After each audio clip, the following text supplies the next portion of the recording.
Aloha, das ist Caroline von der Bauern Cat. Und heute geht es ein bisschen mit zackig, Nudeln sich schon am Wasser und wir machen ein Pesto. Und zwar ein ganz schnelles Lavatera, Weibröschen Pesto. Alles. Also, Tomat,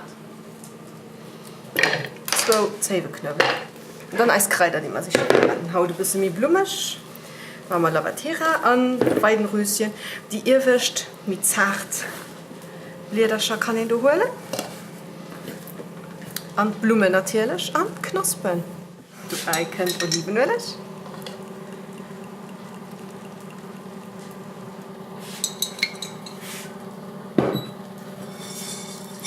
Sonnenblumenkerne.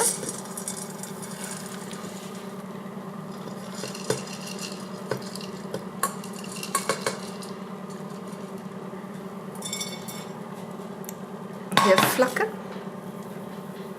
So, ungefähr ja, 2 Esslöffel. Sonst abhalten.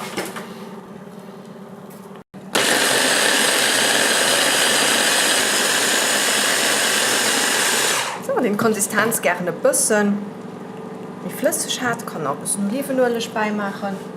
Das ist auch ganz nach Belieben. Fertig. Linguini.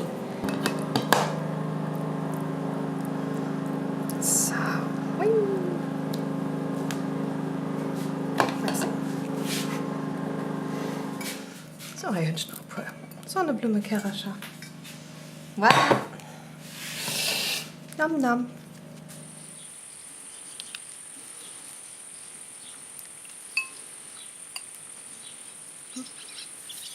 So sehr geschickt.